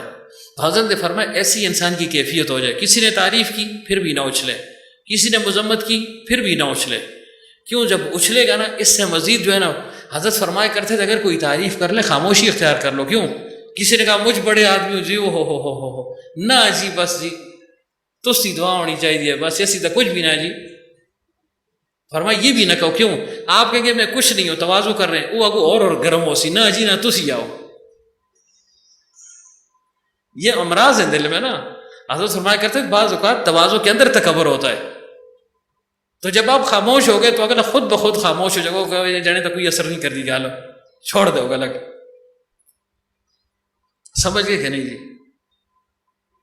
تو بہر اللہ تعالیٰ ہماری اصلاح فرمائے. عجیب عجیب باتیں، عجیب میدان ہے، لیکن اگر جو ہے نا کوئی اس میں آئے تو تب حقائق کھلتے ہیں انسان پر. تو بہرحال گنگوئی صاحب رحمۃ اللہ علیہ نے کیا فرمایا؟ حضرت مدح و ذم برابر ہو گئی ہے. کوئی جو کچھ بھی کہے جو ہے نا مجھے پرواہ ہی نہیں ہے کہ کیا کہہ رہا ہے. تعریف پر بھی جو ہے نا میں مسکراتا ہوں، ہنستا ہوں. ایک بزرگ کے متعلق آتا ہے جب ان کی کوئی تعریف کا تو وہ بڑے خوش ہوتے ہیں. اب یہ کیفیت ہے نا، ہر بزرگ کا اپنا انداز ہے. اب وہ بڑے خوش ہوتے، کہا ماشاء اللہ ماشاء اللہ تو نے ٹھیک کہا. تو کسی نے کہا حضرت آپ نے کہا کوئی تعریف کرے چپ ہونا چاہیے، اس کی تردید کرنی چاہیے، اور آپ جو ہے نا خوش ہو رہے ہیں، کہتے ہیں ہاں تو ٹھیک ہے اچھا ماشاء اللہ ماشاء اللہ. فرمائے بھائی ایسی بات نہیں ہے، میرے اور جو ہے نا تمہاری سوچ پہ فرق ہے. کار پاک آراق آسس خود بگیر گرچہ باشد در نوشتن شیر شیر. شیر آ باشد کے مرد اورا خورد، شیر آ باشد کے مرد مرادرت. شیر اور شیر لکھنے میں تو ایک جیسے ہیں، زمین اور آسمان کا فرق ہے. ایک درندہ ہے پھاڑ کھاتا ہے انسان کو، اور دوسرا دودھ انسان اس کو پی لیتا ہے. تو اب اللہ والوں کو اپنے اوپر قیاس کرنا یہ بھی جو ہے نا گمراہی ہے، اور یہ انسان کی ارتداد کی طرف جو ہے نا جانے کی علامت ہوتی ہے. ان کی کیفیت اور ہماری کیفیت میں زمین اور آسمان کا فرق ہے. تو فرمایا میں اس پر خوش نہیں ہوتا ہوں.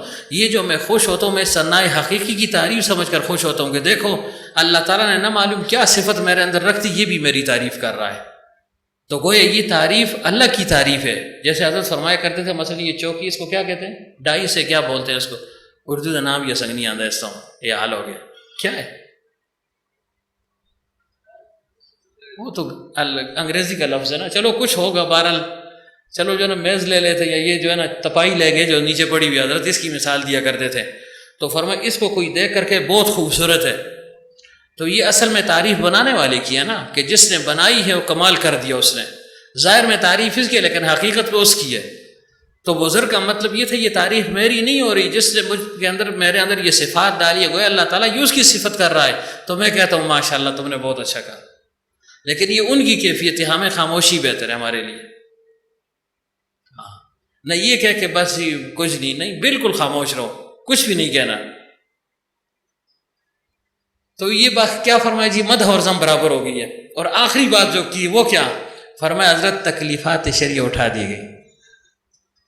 وہ جو اعتراض لے کر گئے تھے اس کے متعلق کیا کہا؟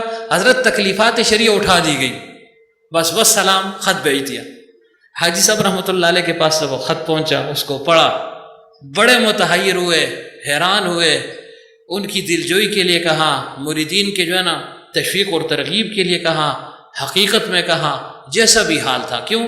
حضرت فرمایا کرتے تھے بعض اوقات مرید شیخ سے آگے نکل سکتا ہے، کمالات کی بنیاد پر نکل سکتا ہے. مثلا دیکھیں فرمایا کرتے تھے جیسے اب بطخ ہے نا، بطخ اور مرغی کو لے لیں تو جسامت میں بطخ بہت بڑی ہے، بہت بڑی ہے، لیکن اب بطخ اپنے انڈے کو خود جو ہے نا اس سے بچہ نہیں نکال سکتی. اس کو مرغی کے نیچے رکھیں گے، لیکن بطخ میں کمال کیا کہ اس کو پانی میں چھوڑ دیں وہ تیرتا رہتا ہے. لیکن مرغی اس کو پھینک دیا تو وہ ڈوب جائے گی. اب مرغی دیکھ رہی ہے کہ دیکھو کیسی جو ہے نا تیراکی کر رہی ہے، اور بطخ کہ دیکھو میرا کمال ہے. تو مرغی کہے گی بھائی میرے ہی جو ہے نا وجود سے تمہیں وجود ملا ہے، ورنہ تم تو کچھ نہیں تھے، مجھے دعا دو مجھے. تو فرمایا کبھی کبھی ایسے ہو جاتا ہے کہ مرید آگے بڑھ سکتے ہیں، لیکن کمال تو شیخ کا ہے نا.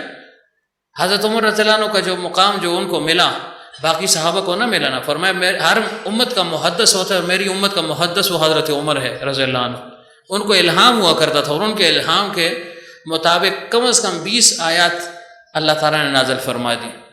جیسے حجاب، پردے کا حکم ہو گیا، ایسے بدر کے جو اسیران تھے ان کے متعلق جو باتیں تھیں، اس طرح سورہ واقعہ میں جو آیت ہے سلۃ من الاولین وقلیل من الآخرین، اس کے متعلق فرمایا یا اللہ کے حبیب یہاں سلۃ من الاولین کے ساتھ سلۃ من الآخرین ہونا چاہیے.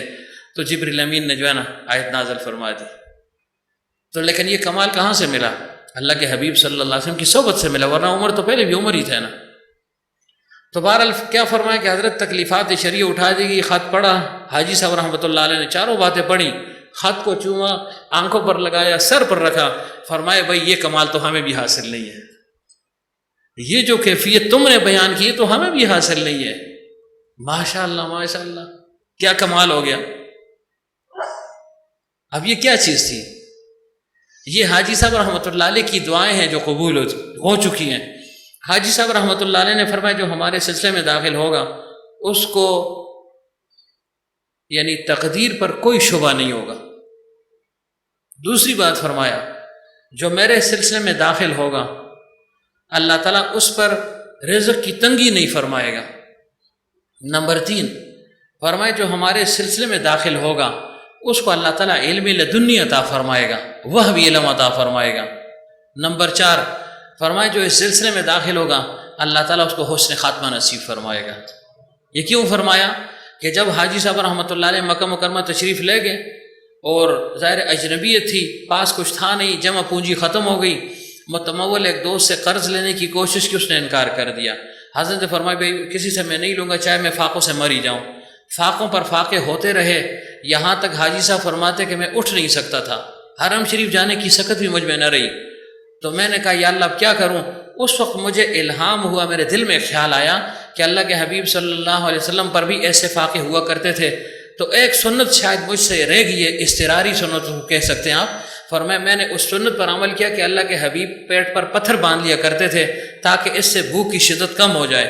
تو میں نے وہ پتھر جیسے ہی باندھے اپنے پیٹ پر سنت سمجھ کر کہ چلو اس سنت کو اپنا لوں، فرمایا اس کی برکات ایسی ظاہر ہوئیں کہ میں بیٹھا ہوا تھا، میں نے دیکھا سامنے سے 2 شخص گزر رہے ہیں، 2 شخص سکون قلب میں غالباً حکیم علمت نے یہ واقعہ لکھا ہوا ہے اور اصلاح نفس میں بھی ہے اور باقی کتب میں بھی ہوگی۔ تو فرمایا جب وہ گزر رہے تھے تو دونوں آپس میں باتیں کر رہے تھے، تو ایک نے کہا یہ کیوں پریشان ہے کہ جی اس کے پاس مال نہیں ہے، پیسہ نہیں ہے، غریب ہے، اجنبی ہے۔ تو کہا چلو کوئی بات نہیں ہے، اس کو جو ہے نا ہم مالا مال کر دیں گے۔ فرمایا جب یہ کیفیت ختم ہوگی، لمبا واقعہ ہے، تو فرمایا کہ مجھے الہام ہوا، القاء ہوا کہ یہ ایک جبریل امین ہے، دوسرے میکائیل ہیں علیہم السلام۔ اس سے حاجی صاحب رحمۃ اللہ علیہ نے فرمایا میکائیل علیہ السلام کی ذمہ داری کیا ہے؟ رزق جو ہے نا تقسیم، یہ ان کی جو ہے نا ذمہ داری ہے۔ تو اس سے جو ہے نا اس بات کو اخذ کیا کہ انشاءاللہ جیسے مجھ پر فراوانی ہو گئی وسعت تھی، ایسے ہی میرے جو ہے نا ان اہل سلسلہ والوں پر بھی فراوانی ہوگی۔ دوسرا فرمایا جبریل امین کا دیکھنا اس طرف اشارہ ہے کہ وہ وحی لایا کرتے تھے اور ظاہر ہے وہ وحی علوم تھے۔ فرمایا میرے سلسلے میں جو داخل ہوگا اس کو اللہ تعالیٰ علوم وحی عطا فرما دے گا، لدنی علم عطا فرما دے گا۔ اور پھر یہ تو ہو گیا، تو پھر حاجی صاحب رحمۃ اللہ علیہ نے کیا فرمایا کہ بھائی یہ حال تو ہمارا بھی نہیں ہے، اور آخری بات جو لکھی وہ کیا تھی؟ جو اصل بات تھی کہ جب انسان طریقت میں آتا ہے تو شریعت اس کی طبیعت ثانیہ بن جاتی ہے۔